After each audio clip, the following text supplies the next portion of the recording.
प्रयास जो अनवरत चलता रहा है ये सराहनीय और प्रशंसनीय और वंदनीय तीनों है। इसलिए मानस सद्भावना समिति के लिए एक बार गर्दाली के साथ स्वागत करते हैं। ये कौन कराए? हम लोग तो कमरे के अंदर बैठे हैं। एक दीदी गई आज हमारे लिए तो तरबूजे ले गई, केला ले गई, सेब ले गई, अंगूर ले गई, खजूर ले गई, किशमिश ले गई, खीरा ले गई, अनार ले गई। किसी को कभी काजू भून करके, कभी मूंगफली भून करके, कभी इसका खीर, कभी उसका खीर, कभी पेड़ा, कभी लगे लोगों को दे रहा है तो खाए। सब लोग आए तो उसको पता कहाँ है ये कार्य। सब कमरे में बैठ करके महात्मा हम लोग बने, लेकिन हम लोग जितने महात्मा बन करके इस चौकी पर और व्यास गद्दी पर बैठे हैं, इन महात्माओं को भी चाहिए कि समाज के धरातल पर कभी एक बार सत्संग का आयोजन करवाओ, अपने से खुद से करो और व्यवस्था करो, तब तुमको महसूस होगा कि एक समिति को आयोजन करने में कितनी दिक्कतें आती हैं। करना चाहिए।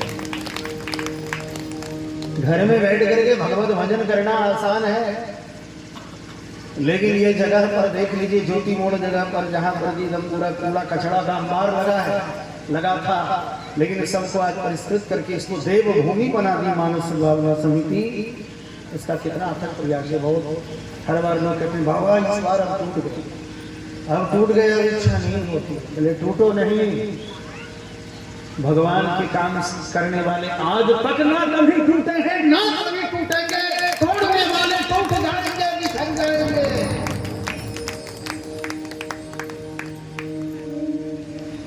बहुत लोगों का समाज में ये भी प्रयास है, घूम घूम करके लोग प्रचार प्रसार भी कर रहे हैं कि चंदा मत देना। सारे बेईमान लोग आए हैं, बाबा से लेकर के कमेटी तक सारे बेईमान हैं, सबका सूत्र मिला हुआ है, सब लोग प्रचार प्रसार कर रहे हैं जल्दी जल्दी। लेकिन ये आपकी परीक्षा है भक्तजन, ये आपकी एक दिव्य परीक्षा है कि एक तरफ अधर्म है और एक तरफ धर्म है। भगवान तुमको पसंद करने के लिए दिए हैं कि एक व्यक्ति घूम घूम करके ये प्रचार कर रहा है और एक व्यक्ति घूम घूम करके भीख मांग रहा है। अब एक तरफ धर्म है और एक तरफ अधर्म है। पसंद आपको करना है कि आप किसके पर विश्वास करते हैं। अगर आप अधार्मिक हैं, अगर आपके अंदर नास्तिकता है और अगर आपका एक पद अधर्म की तरफ है तो निश्चित आप उसी को चले जाओ। सब आदमी बेईमान है और बाबा से लेकर के जितने नीचे वाले लोग हैं सब बेईमान हैं। हमको तो लगता है कि मानस सद्भावना समिति के बाद आप लोगों ने कभी हमको एक कार्ड भी नहीं दिया निमंत्रण कि हमारे घर बेटी की ब्याह है या हम कुछ पूजा करने जा रहे हैं, आप हमारे घर आइए। कभी आप लोगों ने दिया गिरवाबाड़ी बस नहीं दिया। एक बार खाली हम लोगों को निमंत्रण दे करके जब आप बुलाएंगे ना एक दिन के लिए तो आपका 1-2 लाख रुपया खर्च हो जाएगा। कुछ करना नहीं होगा, खाली आएंगे, आना और जो जाना होगा मेरा, इतने की व्यवस्था आपको करनी पड़ेगी। लेकिन जो लोग इस आयोजन को कर रहे हैं उन्हें कितनी परेशानी है। आप तो हम लोग आए और आराम से एकदम साफ सुथरा मंच मिला के बैठ गए, साफ सुथरा कारपेट मिला बैठ गए।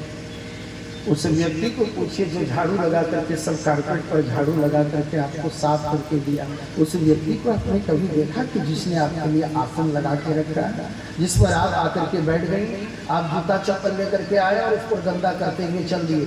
आपको ये भी नहीं लगा कि समिति के कार्यकर्ता इस पर झाड़ू लगा रहे हैं तो हम चप्पल लेके जरा किनारे से गुजरे, क्योंकि चप्पल लेके कारपेट पर नहीं चढ़े, क्योंकि इस पर लोग बैठ करके कथा सुनेंगे।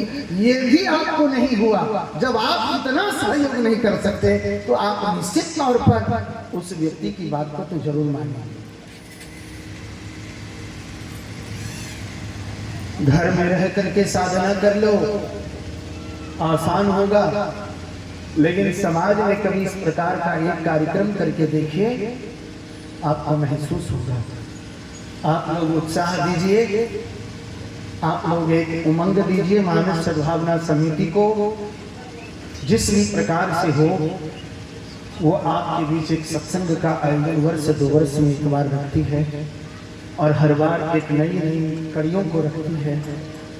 ये बहुत विलक्षण बात है। आप लोग उनके उत्साह का संवर्धन करिए। किसी ने कहा कि महाराज कोई आदमी नहीं है।